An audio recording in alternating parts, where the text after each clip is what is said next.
Previously on Spider-Man. Morbius is on Netflix now? Well, how bad could it be? It's Morbin time.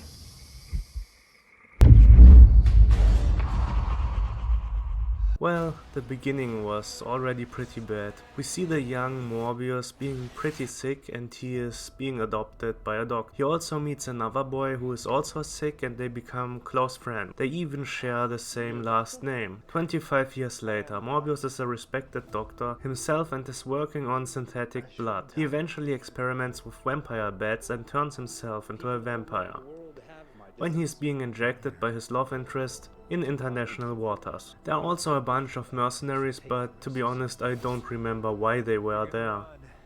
But truth be told, it doesn't matter, because the movie just starts when Morbius turns into a vampire. Well, kind of. Morbius turns into a vampire, kills all of the mercenaries and some of the crew. His love interest also gets attacked by the mercenaries and only Morbius and her survive. There are a bunch of kills, slit throats, neck bites and all that stuff on screen, but there's hardly a drop of blood. I think there might be even not a single one. Morbius does have to keep its PG rating, to be seen by as many people as possible and make it a real killing at the box office. But what then follows, well, oh, this was a surprise, alright?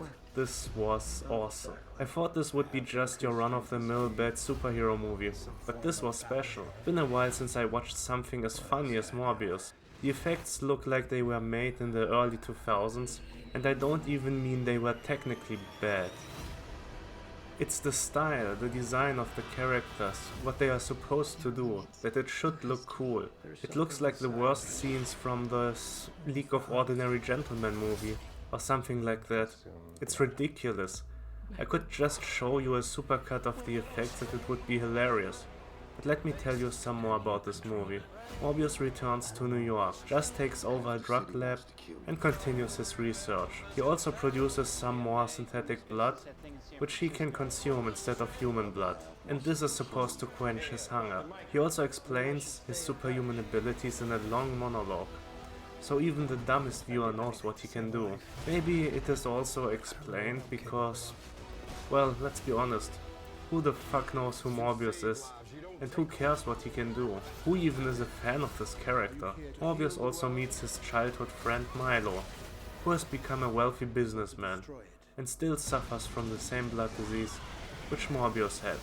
Milo is angry that Morbius isn't sharing the cure, but soon it becomes clear that Milo has found the cure and injected himself with it. He is now also a vampire. And this is when the movie is getting from really funny to hilarious.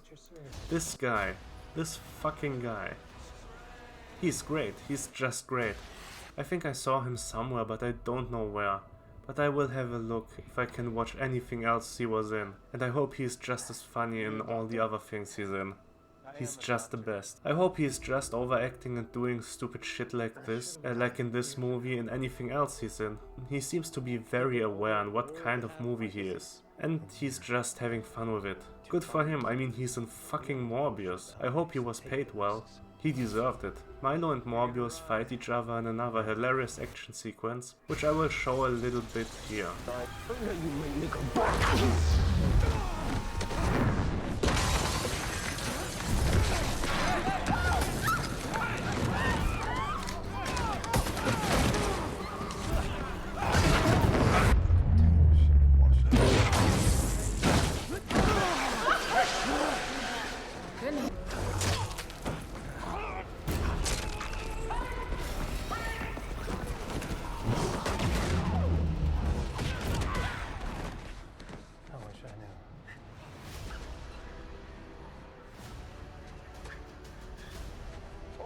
And then there are scenes like this with him.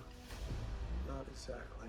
I have increased strength and speed and some form of battery. Also Morbius turns into Peter Pan in one scene and just awkwardly flies in front of a subway.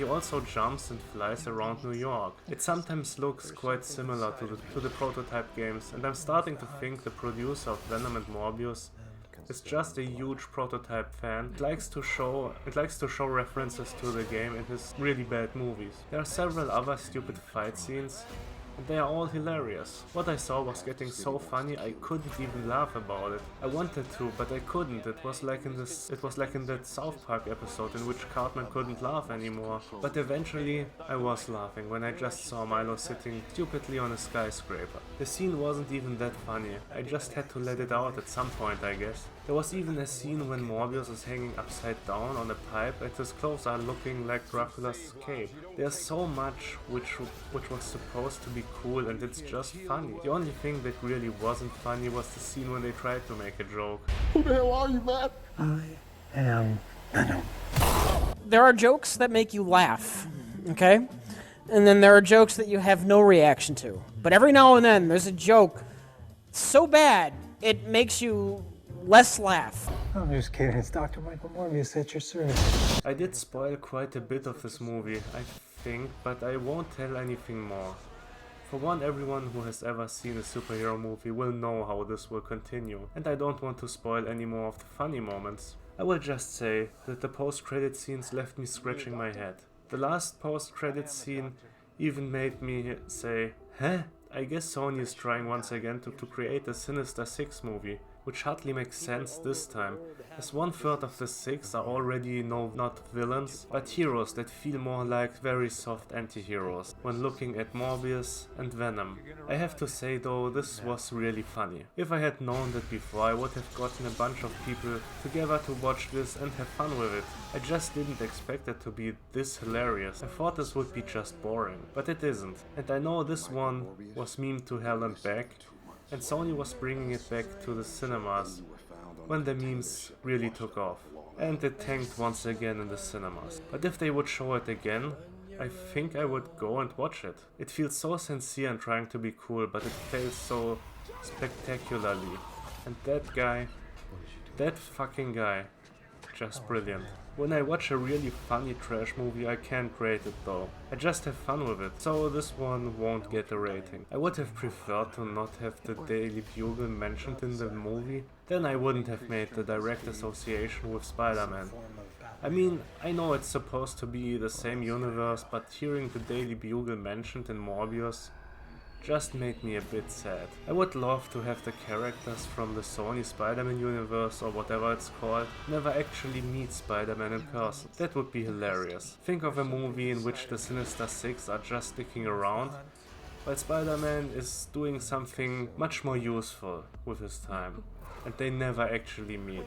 Anyways, I think this will not be the last time we saw Morbius on this channel. The next Spider-Man movie I will watch will most likely be Spider-Man Lotus. I hope it's as funny as this one, and after that I will continue with some of the actual Spider-Man movies, I think. And of course I will also try to review some more cult movies and horror movies as usual. I'd do anything to save a life, but I don't know what I'm capable of. You save lives, you don't take them. Are you here to heal the world? Or to destroy it?